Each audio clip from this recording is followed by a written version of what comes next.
They stay stuck because they keep using money to fix feelings they never actually process. You know that exact moment. You're scrolling late at night, stressed about work, or just feeling that quiet panic that everyone your age is moving forward while you're standing still.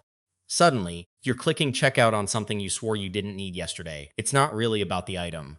It's about the temporary relief, and that's the trap. The whole cycle runs on insecurity, not math. If I'm being honest, your bank account isn't bleeding from bad luck. It's bleeding from a pattern of buying comfort, validation, and identity shortcuts. Today, we're going to break down exactly why your brain keeps reaching for your wallet when it should be reaching for a strategy. I'll show you the psychological triggers, how they quietly compound into long-term stagnation, and the exact behavioral resets you can use this week to actually keep your money. Let's get into it. What's one thing you bought just to feel better in the moment, only to realize you never actually needed it? Drop it in the comments below. Here's the part nobody tells you. Bad money psychology doesn't announce itself. It doesn't show up as a blown budget or a failed investment. It shows up as 100 small, rationalized decisions that drain your future while you're busy trying to keep up with the present. You tell yourself you're treating yourself, or that you finally earned it, or that it's just a small thing. But small things compound. The real issue here isn't your income. It's the invisible tax you pay every time you use spending as an emotional pacifier. Let's be honest. A lot of people think they have a money problem, but really they have a behavior problem. There are two types of guys navigating their 20s right now. One type chases the image of wealth. He finances the aesthetic, buys into the hype, and keeps his cash flow tight just so his exterior looks polished. The other type quietly builds actual wealth, tolerates short-term boredom, buys freedom instead of attention, and understands that net worth is built in private while you're saying no to things everyone else says yes to.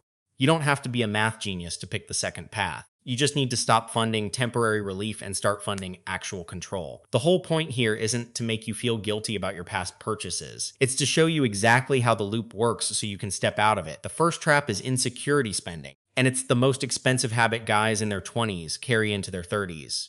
This is where you buy things not because you want them, but because you're trying to signal that you've arrived. Maybe it's upgraded gear, maybe it's premium subscriptions you barely use, or maybe it's financing experiences just so your feed matches the narrative you want people to believe. Psychologically, this happens because your brain is wired for social survival. When you feel behind, or when you compare yourself to people who are further ahead financially, your nervous system treats that gap like a threat. Buying becomes the quickest way to close it, even if only for a few days. But here's how it destroys your future. Every dollar you spend to prove something is a dollar you steal from compounding. You're trading long-term options for short-term applause.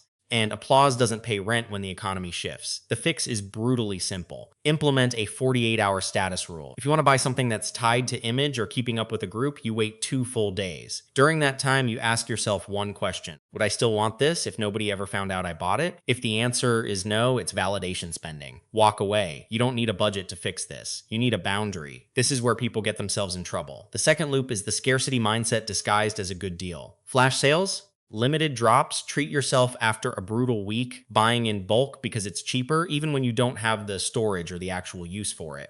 Your brain loves certainty, and a sale feels like a win. It tricks you into believing you're being smart with money when you're actually just being impulsive. Scarcity thinking keeps you stuck because it trains your nervous system to react instead of plan. You start making financial decisions based on fear of missing out, not based on real need. Over time, this creates a constant cash flow leak. You never build a real buffer because money is always leaving the door the moment it feels like it's sitting still. If I were you, I'd stop trying to outsmart the urgency and just build a friction wall.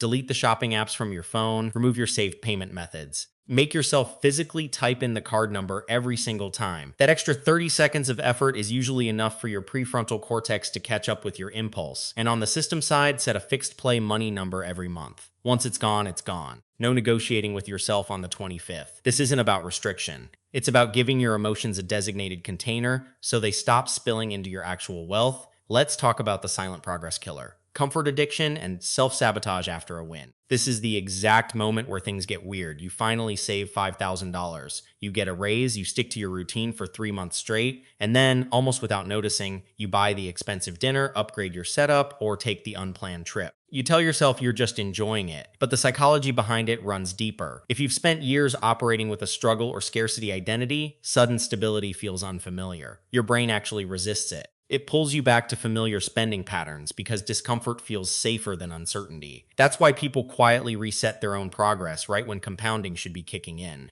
This is what keeps people stuck. You're not sabotaging yourself on purpose. You're just defaulting to the emotional baseline you've trained yourself to expect. The fix is mechanical, not motivational. Use the income escalation rule. The second any extra money hits your account, raise, bonus, side hustle payout, tax refund, 50% of it gets routed directly to your savings or investments before you even touch it. You don't debate it, you don't negotiate it. You treat it like a non-negotiable tax on your future self. The other half, you can spend it however you want. But by automating the wealth portion first, you stop letting your emotions veto your progress. There's one more layer that ties this all together, and it's why so many people stay attached to bad habits even when they know better. It's avoidance masked as research. You keep telling yourself you're learning, or waiting for the right time, reading threads, watching videos, but you never actually deploy the money. This is where people confuse motion with progress. Psychologically, it's a protection mechanism. If you never invest, you never have to face a loss. If you never commit, you never have to admit you were wrong. It feels safe, but it's actually the most expensive delay of all. Inflation doesn't wait for your confidence. The market doesn't pause while you get comfortable. Every month you sit on cash because you're scared of making a mistake, you're quietly accepting a guaranteed loss in purchasing power. You don't have to be an expert to start, you just have to be consistent. Start with a boring, low-cost index fund, set up automatic contributions, treat it like a utility bill. Wealth isn't built by people who perfectly time the market. It's built by people who consistently stay in the market long enough for time to do the heavy lifting. Stop waiting for certainty. Certainty is a myth sold to keep you watching instead of acting. So let's lock this into a system you can actually run starting today. You're going to do a brutal 30-day spending audit. Pull your last 2 months of bank and credit card statements. Highlight every single transaction. No judgment, just data. Then separate them into 2 columns, needs and everything else. The second column is where your emotional patterns live. Look for the triggers. Were you stressed, lonely, bored, trying to impress someone? Once you see the pattern, you create friction. Delete the apps, remove the cards, and turn off one-click purchasing. Put a password on your payment methods if you can. You're not trying to kill the impulse. You're trying to slow it down enough that your rational brain gets a vote. Next, automate the good behavior. On payday, before you pay a single bill or buy a single thing, route your money. Set up automatic transfers to a high-yield savings account and a low-cost index fund. Make it boring. Make it invisible. You want your wealth to build in the background while your life plays out in the foreground. Then, tie this to a new identity. Every time you catch yourself about to make an emotional purchase, repeat this. I don't buy comfort, I buy options. Say it until it stops feeling like a quote and starts feeling like a standard. Wealth isn't a math problem you solve, it's a behavioral standard you enforce. And the moment you stop funding temporary relief and start funding long-term control, the entire game shifts. You don't have to earn more to win. You just have to stop leaking what you already make into things that don't move you forward. Your bank account is just a mirror of your daily decisions, and the sooner you stop using money to patch your insecurities, the sooner you'll actually feel in control. Start small, build friction, automate the wealth, protect your future self from your present impulses. If you enjoyed the video, drop a like down below, hit that subscribe button. I'll see you in the next one.